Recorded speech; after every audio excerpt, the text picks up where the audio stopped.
Olá, bem-vindo ao canal Curitiba Vendo. Meu nome é Eduardo e hoje nós vamos falar sobre este magnífico quadro, A Morte de Sócrates, de Jacques Louis David. Esse quadro, ele simplesmente, na minha visão, é um dos melhores quadros do neoclassicismo. Ele retrata a morte de Sócrates. Sócrates, para quem não sabe, ele morreu em 399 a.C., a morte de Sócrates deu-se ao fato dele ir contra os deuses da cidade, da Grécia, e corromper a juventude. Claro, ele tinha inimigos políticos, né? Vai para muito além disso, até porque para a condenação de Sócrates deu-se um tribunal. E esse tribunal ele tinha uma composição vasta.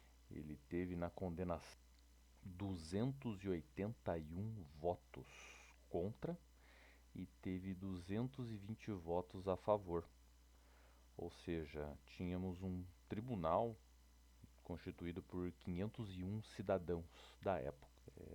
Sócrates ele já vinha criando inimizades políticas. Ele podia ter até morrido, aliás, podia ter fugido, não fugiu, e podia ter a escolha de morrer. Até porque quando era dada a condenação, ele poderia dar uma sugestão de pena, porém ele acabou escolhendo realmente a morte, né? Ele podia ter escolhido fugir, preferiu não fugir, preferiu enfrentar a morte. Esse quadro ele tem algo diferente, interessante, porque ele não é ele parece um quadro simples, mas ele não é.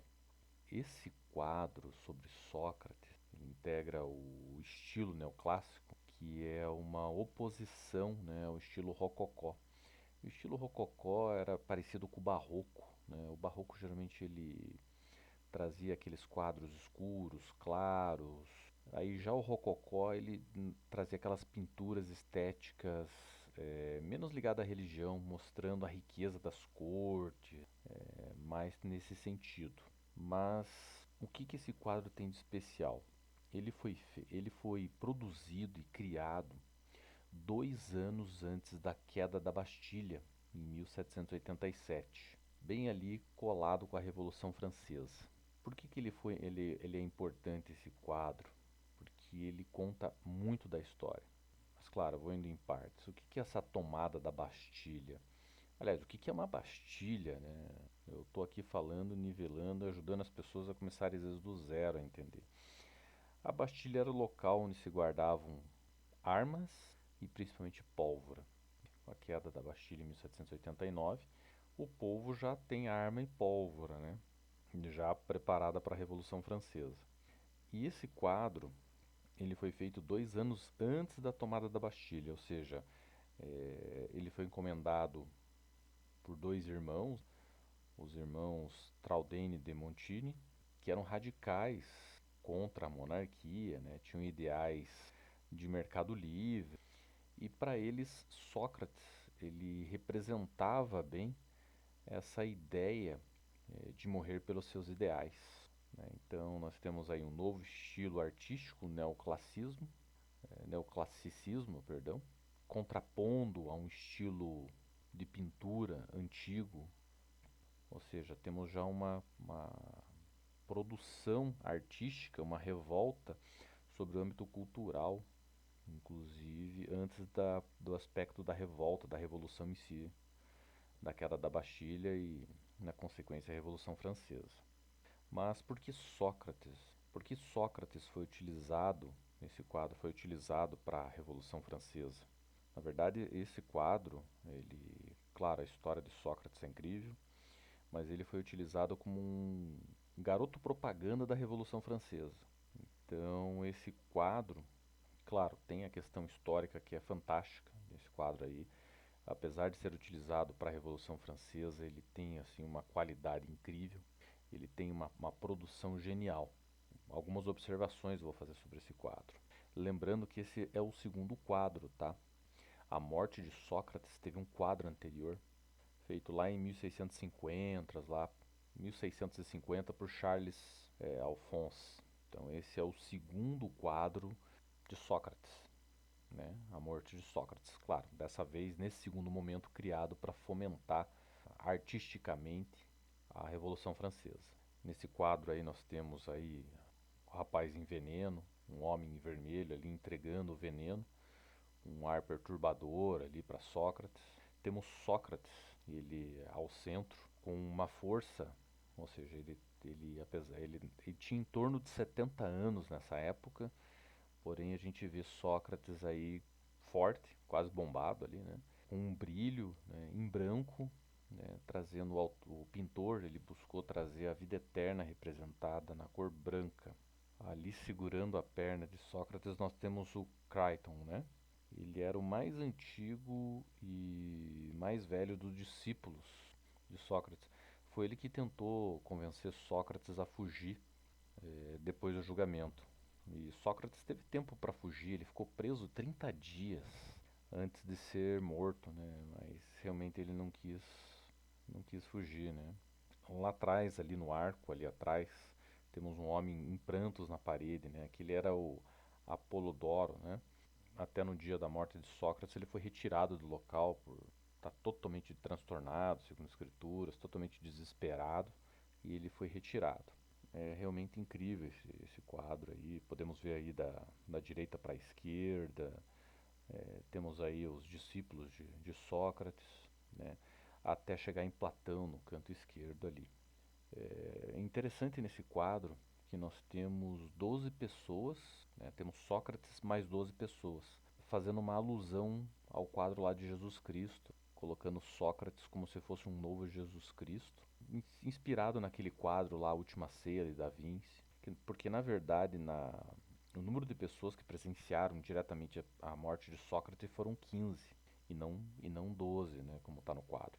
Mas a ideia é aproximar a imagem de Sócrates a Jesus Cristo para aproximar o povo, ou seja, temos que entender que o fundo desse quadro, da produção dessa obra de arte, é uma propaganda à Revolução Francesa, dizendo que isso é grifo meu, tá? Ou seja, ao centro temos Sócrates, né, idealizado forte, jovem, viril, né, sendo que na verdade nessa época Sócrates tinha em torno de 70 anos, né? Dificilmente teria esse físico aí que aparece aí na nossa obra de arte.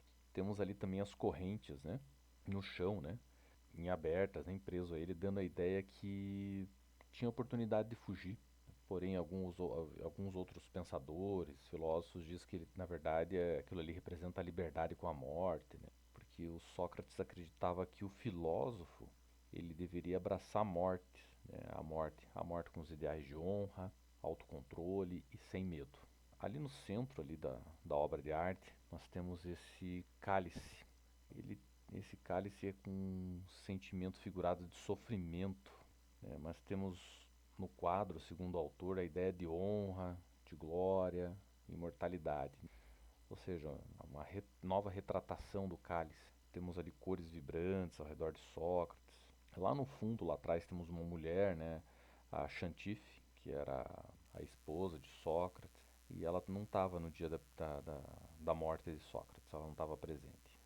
Como eu já retratei, né, a gente pode ver esse quadro da direita para a esquerda, né, onde temos as aflições dos filósofos, até chegar em um homem cinza no fundo ali, né? Que é o Platão. E se a gente olhar da esquerda para a direita, nós temos a ideia de Platão e ele lembrando o que aconteceu com Sócrates.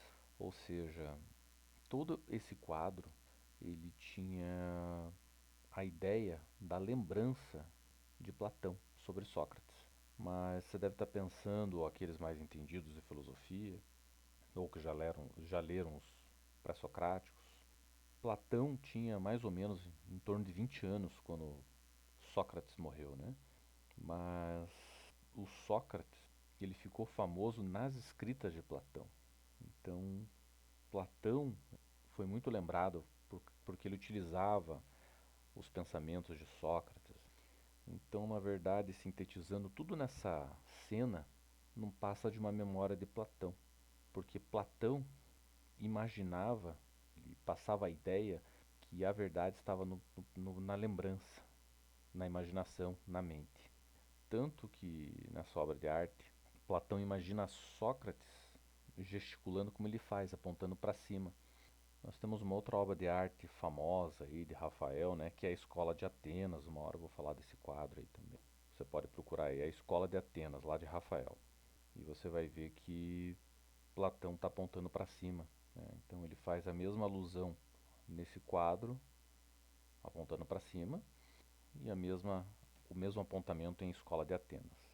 Para o pintor, o Davi, pintor desse quadro, Sócrates era um símbolo de força, e ele colocou o símbolo de força sobre o sentimento. Se a gente olhar esse quadro também, temos aquelas pessoas que estão curvadas, que são pessoas governadas pelos sentimentos, ou seja, as pessoas governadas pelas emoções são fracas, enquanto Sócrates, que é dedicado aos seus princípios, à razão, ele aparece com uma geometria mais angular, né, representando a força, diferente dos outros no quadro. Por quê? Porque ele tinha no pensamento dos princípios. Ele também, segundo esse autor, ele representava o estoicismo, mesmo perante a morte. Dessa forma, nós temos aí com esse quadro perfeita propaganda para a Revolução Francesa, né? Fazendo propaganda dos ideais. Nós temos aqui uma interação de arte, política e história.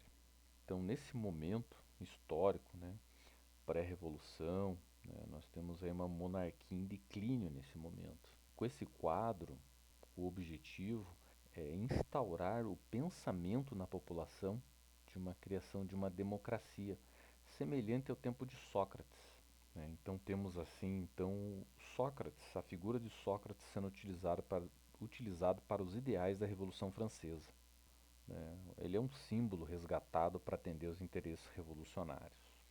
E assim terminamos assim a análise desse quadro fantástico.